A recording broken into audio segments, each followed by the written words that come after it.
Hello everyone, welcome to RIG History Extended, and today we will discuss about the Pratihara Empire. Pratihara Empire was an early medieval empire that had a lot of contributions in Indian history. As a disclaimer, I would like to say that videos in this channel do not contain any music or graphics. It will not be very entertaining because we make these with very limited resources. However, you will get a lot of information in a very detailed manner through these videos, information which actually matters.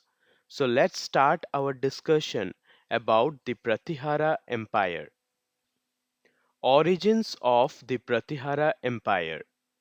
The Pratiharas originated as a section of the Gurjara tribe migrating into India after the Hunas. Arab writers like Abu Zaid and al-Masudi referred to them as Juzar or Gurjaras. Pampa, a Jain poet, described Mahipal as a Gurjara Raja, emphasizing their identity. Inscriptions trace their lineage to Lakshmana, Lord Rama's brother, titled Pratihara, the doorkeeper. Their first known settlement was in Mandor, Jodhpur, ruled by Harichandra. Historian Dr. R. C. Majumdar considered the Pratiharas a significant force in defending India. Rajasekhara, a court poet, described rulers as Raghukula Tilaka, ornament of the Raghu's lineage. Early focus was on resisting Arab invasions, securing northern India's independence. Rise of Nagabhata I. Nagabhata I, 730 to 760 CE, established the Pratihara Empire. He defeated Arab forces, securing Sindh, Rajasthan, and Malwa.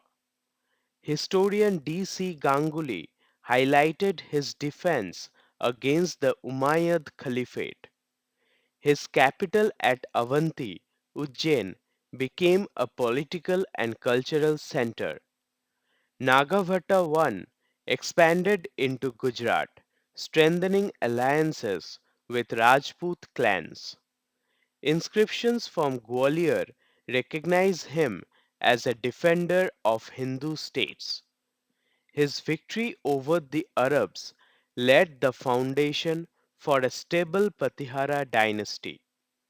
Early alliances ensured regional stability in western India. Expansion under Vatsaraja. Vatsaraja 770 to 800 CE expanded the Pratihara Empire into central Rajputana. He defeated the Vandi clan and captured Kannauj, a political stronghold. Historian R. S. Sharma identified Kannauj as crucial for medieval India's politics. Vatsaraja faced defeat by Dhruva, a Rashtrakuta king in Malwa. Despite setbacks, he maintained northern territories like Rajasthan and Gujarat. His reign marked the beginning of the tripartite struggle between Pratiharas, Palas, and Rashtrakutas.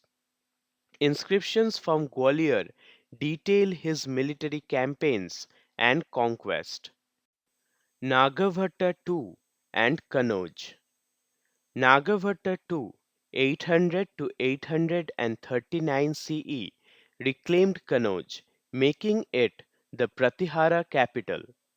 He expanded the empire into Malwa, Gujarat, Vidarbha, and parts of Bengal. Govinda III, a Rashtrakuta ruler, defeated Nagabhata II in one campaign. Despite losses, he stabilized internal administration and secured northern dominance. Kannauj became a cultural and political center, promoting temple construction. Historian K. A. Nilakantha Shastri praised Nagabhata II's role in reviving the Pratihara power. His reign saw a resurgence in trade and cultural exchanges across northern India. Mihir Bhoja's reign. Mihir Bhoj, 836 to 885 CE, titled Adi Varaha, brought the Pratihara Empire to its peak. He expanded the empire into Bengal, the Himalayas, and the Gangetic Plains. Arab historians like Al Maqsudi praised his formidable cavalry and administration. Bhoja fortified Kannauj, making it a center of trade and governance. His reign emphasized agricultural improvements and efficient taxation systems. Historian Dr. R. C. Majumdar noted Bhoja's role in defending Indian culture. His policies led to economic stability and territorial expansion. Administrative framework. The Pratiharas followed a decentralized administration, delegating power to the Samantas or feudal lords. Revenue collection, bhaga, relied on agricultural production and trade taxes. Kannauj served as the imperial capital and an economic hub. The military centered on cavalry system praised by Arab travelers. Regional governors retained autonomy but supported the central authority. Local inscriptions highlight efficient governance under Bhoja. Cultural patronage. The Pratiharas were great patrons of Sanskrit literature, promoting learning and scholarship. Raja Shekhara, a renowned poet, flourished under the reign of Mahendrapala. He authored works like Kavya Mimamsa, which discussed poetics. Literature from this era emphasized Vedic traditions, showcasing their commitment to Hindu culture. Courtly poetry and drama became prominent, reflecting the sophistication of Pratihara society. Temples constructed during their reign also served as centers of learning and art. Ocean temples in Rajasthan and inscriptions from Gwalior highlight artistic contributions. Historian D. D. Koshambi noted that the Pratiharas preserved India's classical traditions during their rule. Military strength. The Pratihara military was renowned for its cavalry, considered one of the finest in the world by Arab historians like Al Masudi. Their strength lay in their ability to maintain a powerful army capable of defending vast territories. Nagabhata I successfully repelled Arab invasions, securing Sindh and Rajasthan. Historian R. C. Majumdar called their resistance to Arab incursions as a cornerstone of India's defense. The Pratiharas relied on feudal system where Samantas provided troops in exchange for land. They constructed fortified cities to protect key regions and trade routes. Military reforms under Mihir Bhoj emphasized discipline and cavalry tactics. Architectural contributions. The Pratiharas are credited with the development of Nagara-style temple architecture, distinguished by its curvilinear piers, which are also called shikharas. Prominent temples at Ocean, Mandor, and Avaneri showcase their architectural prowess. Temples were often dedicated to Vishnu, Shiva, and other Hindu deities, reflecting their devotion to Vedic traditions. Rajput style sculptures adorn the temples, combining artistic beauty with religious significance. Historian James Ferguson recognized the Pratihara's contributions to early medieval architecture. The Ocean Sun Temple in Rajasthan exemplifies intricate carvings and decorative motifs. The Pratihara temples served not only as places of worship but also as cultural centers for learning and art. Tripartite Struggle for Kannauj. The tripartite struggle was a prolonged conflict among the Pratiharas, Palas, and Rashtrakutas for control over Kannauj. Kannauj, located strategically on the Ganga trade route, was vital for political dominance in northern India. Vatsaraja initiated the Pratihara claim to Kannauj by defeating the Vandi clan. However, he faced a crushing defeat by Dhruva, the Rashtrakuta king near Malwa. Nagabhata II later reclaimed Kannauj, defeating local rulers and consolidating the Pratihara hold.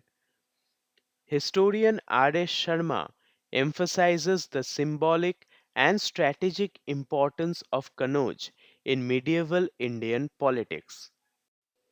Decline of the Pratihara Empire. The decline of the Pratiharas began in the 10th century, caused by internal conflicts and rising external threats. Mahipal, a late ruler, briefly revived the empire but failed to prevent its disintegration. The Chandelas, Kalachuris, and other regional powers eroded Pratihara territories. Historian R.C. Majumdar attributes the decline to a weakening central administration and local rebellions. In 1018 CE, Mahmud of Ghazni sacked Kannauj, marking the final blow to their imperial dominance. Trade routes were disrupted and Kannauj lost its significance as a political center. The empire fragmented into smaller states, including Malwa, Gujarat, and Rajasthan, under the local rulers. Economic contributions. The Pratiharas promoted a thriving economy based on agriculture, trade, and craftsmanship. Land grants agrahara were issued to Brahmins, supporting religious and economic development. Kannauj served as a major trade hub connecting North India to Arab and Central Asian regions. Taxes on agriculture, bhag, and trade provided revenue for military and administrative functions. Trade routes facilitated the export of goods like textiles, spices, and jewelry. Local artisans, particularly in Rajasthan, flourished under royal patronage, producing intricate sculptures. Temples played a dual role in religious centers and economic hubs, attracting pilgrims and merchants.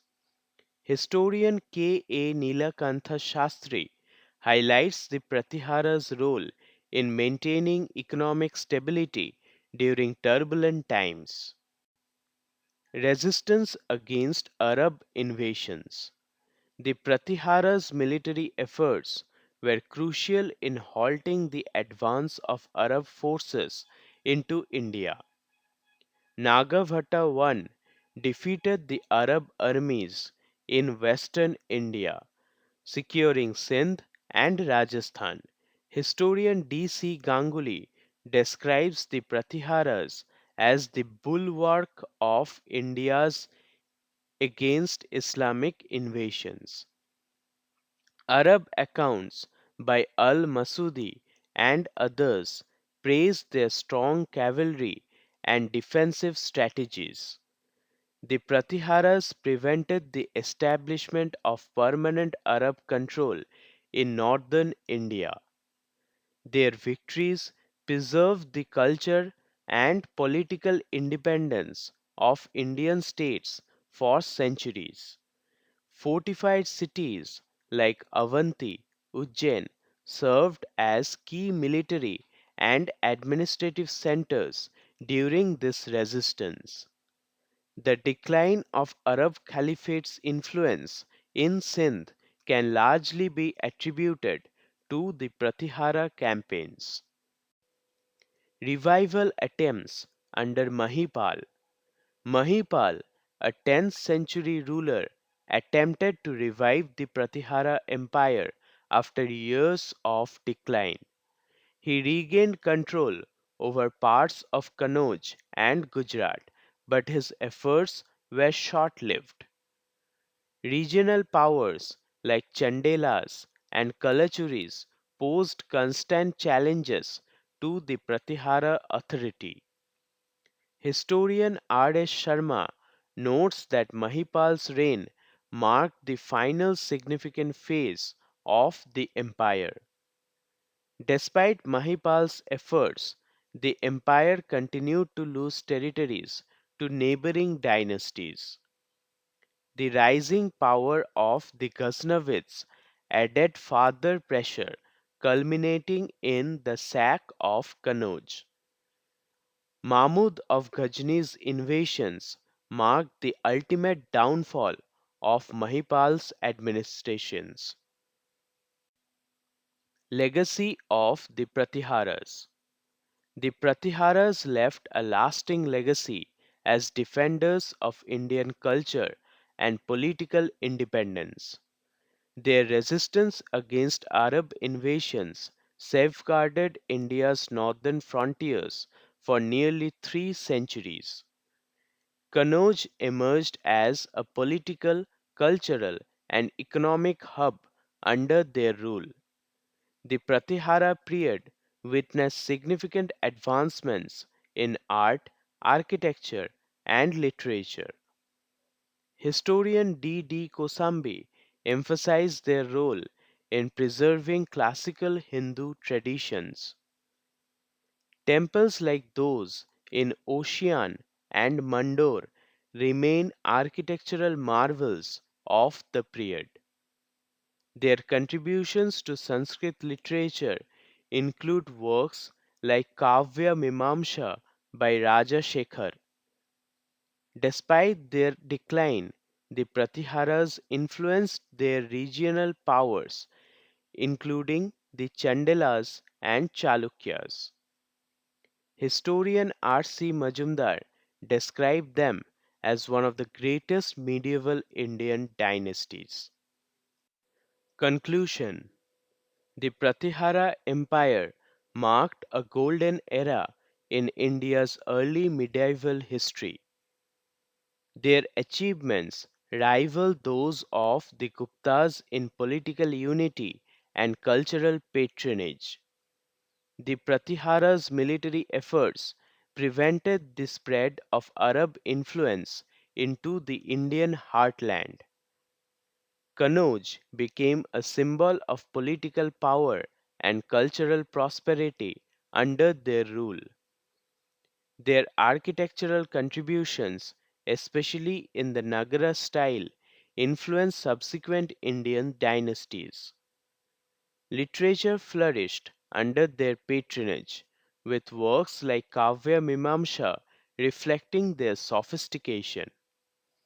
The decline of the Pratihara Empire led to the fragmentation of northern India into smaller states.